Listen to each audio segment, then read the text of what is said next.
Di atas padang gurun yang luas, seekor iblis ras ketakutan emas atau Golden Fear Race yang besar dan menakutkan sedang bertarung sengit melawan seorang pria berzirah hitam. Pertarungan itu brutal, karena keduanya terlibat dalam baku hantam jarak dekat yang intens. Pucci. Sebuah tebasan yang meninggalkan celah di ruang angkasa hanya berhasil mengiris sisik dan kulit tebal iblis ketakutan emas itu. Meskipun darah emas menyembur keluar dengan energi abadi yang mengalir deras di dalam tubuhnya, luka seperti itu tidak berarti apa-apa baginya. Haul! Iblis itu mencakar Luofeng dengan ganas. Luofeng berkelebat, seketika menghindari serangannya sambil menyerang balik dengan cepat. Pedangnya berkelebat, jurus melintasi langit, across the sky. Manusia tercela, iblis itu melolong setelah bertarung sebentar. Dia terlalu licik, kemampuan menghindar dan bersembunyinya terlalu bagus. Aku bahkan tidak bisa melukainya. Ia awalnya berpikir akan terlibat dalam pertarungan jarak dekat dengan keuntungan tubuh abadinya. Berpikir akan sangat mudah membunuh Luofeng. Namun, ia menyadari bahwa manusia itu terlalu cepat. Bahkan setelah begitu banyak pertukaran serangan, ia hanya berhasil mengadu pedang Luofeng sekali-sekali tanpa melukainya sekalipun. Cemas. Marah. Membunuh manusia ini akan sangat sulit kecuali aku membakar tubuh abadiku. Binatang itu akhirnya mengakui fakta tersebut. Aku harus melaporkan ini ke aliansi, pikirnya. Seorang penguasa sektor manusia dengan kekuatan mendekati kaisar, dia pasti jenius absolut. Bahkan dengan laporan saja, jika dikonfirmasi, aku akan mendapatkan poin yang cukup banyak. Binatang itu segera memulai laporannya melalui perangkat di cincin dunianya. Aku berada di benua utama Yanji. Koordinatku saat ini adalah, aku menemukan seorang penguasa sektor manusia yang sangat mahir dalam ilmu pedang. Aku yakin dia adalah penguasa sektor pemakan bintang dari Pulau Kabut. Kekuatan sejatinya sedikit lebih kuat dari jenderal pejabat puncak dan lebih mendekati kaisar. Kedua bawahan Wei-ku baru saja mendapatkan tubuh abadi mereka dan serangannya bahkan merusak tubuh abadi mereka. Binatang ketakutan emas itu melaporkan dengan tergesa-gesa. Sayangnya, sistem komunikasi ras iblis terlalu lemah. Ia tak hanya dapat berkomunikasi secara mental. Bahkan konfirmasi poin kontribusi hanya akan diurus setelah laporan mencapai markas. Jaringan alam semesta virtual manusia di sisi lain dapat dengan mudah mengkonfirmasi situasi pertempuran, segera mengirimkan poin yang didapat. Pedangku benar-benar mampu menekan iblis ketakutan emas ini. Dikombinasikan dengan keterampilan gerakku, itu sempurna. Perasaan bertarung di perang luar garis tentu berbeda dari alam semesta virtual. Di alam semesta virtual, seseorang secara tidak sadar akan mengenali bahwa semuanya disimulasikan, semuanya palsu. Ini adalah naluri alami. Meskipun ia memiliki kemampuan untuk melatih tekniknya, ia tidak dapat menghasilkan perasaan takut dan hati-hati yang sesungguhnya di dalam Luofeng. Namun perang luar garis berbeda. Musuh dapat menghasilkan taktik kejutan kapan saja. Luofeng tidak berani ceroboh sedikit pun. Seperti binatang ketakutan emas ini, saat ia membakar tubuh abadinya, ia akan langsung memiliki kekuatan tingkat kaisar. Tentu sama dengan membakar jiwanya, dan kecuali benar-benar diperlukan, ia tidak akan melakukannya. Latihan selesai.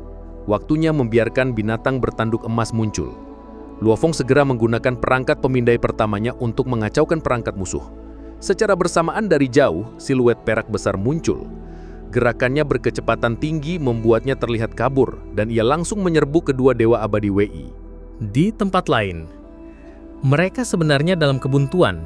Tepatnya, kapten kita kalah. Kedua dewa abadi Wei yang menyaksikan pertarungan dari jauh sama-sama tertegun. Tidak masalah, kapten memiliki tubuh abadi. Meskipun ia kalah, tidak ada bahaya.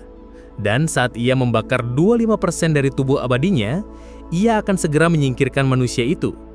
Meskipun hampir semua poin akan jatuh kepadanya, selama kita mendapatkan sedikit, itu masih sesuatu. Kedua dewa abadi Wei sedang mengobrol santai ketika mereka tiba-tiba merasakan tekanan yang mengerikan. Apa? Mereka berbalik dengan sengik, dan mata majemuk mereka melihat cahaya perak yang sangat menyilaukan merobek ruang. Ia mengiris ruang seperti tahu. Mereka bahkan tidak sempat bereaksi saat cahaya perak itu mengiris tubuh mereka. Ini bukan cahaya perak biasa. Itu adalah sayap Sauh Wings dari binatang perak. Sayap itu seperti bilah tajam, kokoh dan menusuk, mengiris segalanya. Kedua jenderal pejabat rendah telah kehilangan sebagian dari tubuh abadi mereka ketika manusia Lo-Feng mengiris mereka. Saat sayap Sauh mengiris mereka, energi ruang dari sayap itu seketika menyebabkan tubuh mereka hancur dan menjadi tidak ada. Binatang itu mengepakkan sayapnya dan langsung menuju Lo-Feng dan Iblis Ketakutan Emas. Iblis Ketakutan Emas telah melihat binatang perak itu saat ia menyerang kedua dewa abadi Weiyih.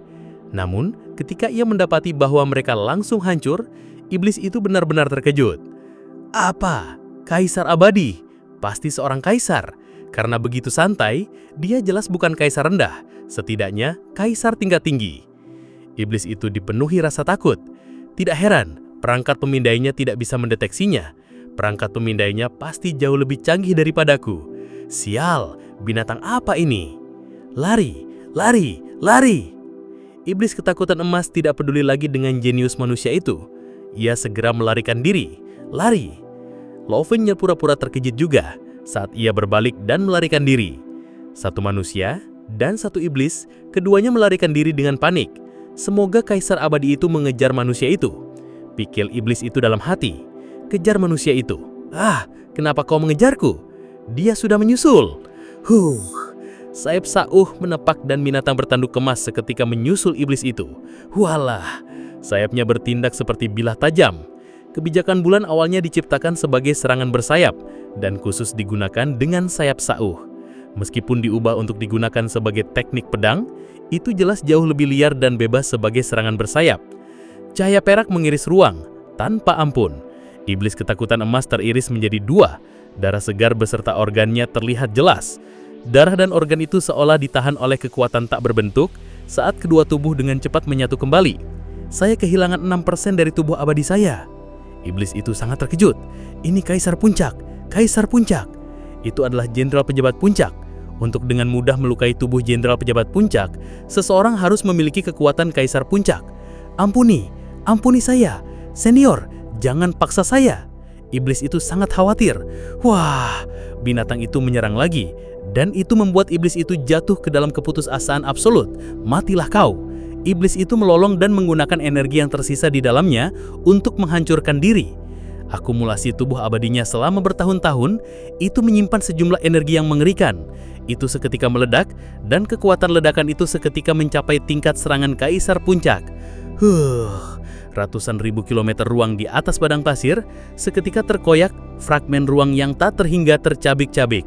Binatang bertanduk emas segera berkelesat pergi saat ia mengetahui iblis abadi itu akan menghancurkan diri. Secara bersamaan bersembunyi di balik sayap Sauh.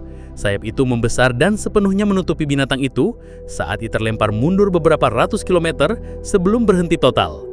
Sayap Sauh telah menyebar lebih dari 90% kekuatan ledakan. Meskipun kekuatan yang tersisa melebihi batas 10.000 penguasa sektor dari zirahnya yang umum, zirah itu masih menyebar 90% dari kekuatan yang tersisa. Kekuatan kecil yang tersisa hanya sekitar lebih dari 6.000 kekuatan penguasa sektor, itu hanya geli bagi binatang bertanduk emas. Di sisi lain, Lo-Feng yang berpura-pura melarikan diri juga berhenti. Ia cepat membiarkan binatang mengumpulkan barang-barang yang tertinggal dan memasukkannya kembali ke dunia internalnya. Kuat sekali. Hadirat binatangku Hadirat Beast God Present sudah di tingkat ke-18 dengan teknik puncakku. Namun sisi struktur tubuhku masih di tingkat kaisar dasar. Dengan ketiga hal itu bersama, itu memberiku kekuatan kaisar tinggi. Sayap Sauh terlalu kuat. Energi ruang yang dihasilkannya sungguh mengerikan. Itu mampu melukai bahkan tubuh jenderal pejabat puncak. Lo-Feng sangat bergembira. Ia mengambil barang-barang dari ketiga jenderal pejabat dan menghasilkan kapal lain, kemudian dengan cepat pergi. Di dalam Departemen Manajemen Iblis dalam perang luar biasa. Laporan terkonfirmasi, seorang penguasa sektor manusia dengan kekuatan mendekati tingkat kaisar telah ditemukan di benua utama Yanji. Ia seharusnya menjadi jenius absolut manusia, berada di antara 100 besar jenius penguasa sektor manusia. Memiliki kekuatan mendekati tingkat kaisar, ia seharusnya menjadi jenius inti dari salah satu dari 5 raksasa, seperti penguasa sektor wilayah primal dari perusahaan universe virtual. Meskipun ada 100 orang mereka, hanya sepertiga di antara mereka yang mungkin mampu mencapai kekuatan mendekati tingkat kaisar. Seorang bantragan bulang yang memiliki kekuatan mendekati tingkat kaisar sudah sangat sulit untuk membunuh jenderal pejabat rendah. Aku tidak menyangka penguasa sektor pemakan bintang di Pulau Kabut memiliki kekuatan seperti itu. Ia hanya membunuh dewa abadi biasa, bertarung dengan jenderal pejabat lemah di Pulau Kabut. Sekarang, ia benar-benar memiliki kekuatan mendekati tingkat kaisar. Para jenius manusia semuanya tersembunyi dengan baik, sulit untuk menemukan satupun. Untuk jenius seperti itu, menjadi begitu kuat di tingkat penguasa sektor, saat ia menjadi abadi, ia ditakdirkan menjadi seorang kaisar. Dan ia sangat mungkin menjadi kaisar tinggi atau bahkan kaisar puncak. Ketika ia mendapatkan tubuh abadi, membunuhnya akan memakan biaya berkali-kali lipat lebih banyak. Meskipun kekuatannya tidak lemah sekarang, ia masih tidak memiliki tubuh abadi dan membunuhnya masih mudah. Ancaman seperti ini harus disingkirkan sedini mungkin, kata boneka berkepala singa itu dengan tegas. Boneka dengan 99 kepala mengangguk. Saya akan segera melaporkan ini dan membiarkan manajemen atas memberikan perintah. Bab 796, singkirkan sejak dini telah tuntas. Gimana? Deg-degan juga nggak? Iblis ketakutan emas bawa badan abadi, tapi mental kalah total. Luo Fongnya makin OP. Tapi serius deh, yang juga makin OP, capeknya narator. Ngerjain ini tuh bukan cuma soal bacain doang sob. Pertama terjemahin novel aslinya. Kadang satu kalimat bisa muter-muter kayak benang kusut. Habis itu disusun biar mudah didengar. Lalu direkam, edit, ngerender suara. Salah ngomong, ulang lagi. Upload ke YouTube, Facebook, TikTok, Base Station, internet nge-lag, aduh biasa. Semua dikerjain sendiri, solo, karena saya kreator pemula. Kadang edit sambil ngantuk, sambil lapar, sambil mikir kenapa saya ngelakuin ini. Tapi begitu ada yang nonton, kasih komentar positif, like, follow, subscribe, aduh, rasanya semua lelah terbayar. Jadi, kalau kamu suka kontennya, please bantu klik like, follow, dan subscribe. Biar semangat saya nggak padam kayak lilin kehabisan oksigen. Atau setidaknya nggak padam sambil kepleset jatuh ke jurang upload server. Dan kalau kamu pernah dengar narasi ini agak belibet atau ada yang salah sebut, itu bukan salah, itu improvisasi seni. Bab selanjutnya makin panas. Luo Fong udah makin diperhatikan elit iblis. Dan mereka berencana menghabisinya sejak dini. Tapi apakah Luo Fong akan menyerah? Atau malah balik ngacak-ngacak mereka? Jangan lewatkan kelanjutannya di bab 796. Sampai jumpa di bab selanjutnya dan tetap semangat ya. Saya pamit dulu, narator lelah, bahagia, dan agak ngantuk. Terima kasih sudah menemani. Sampai jumpa dan gasket!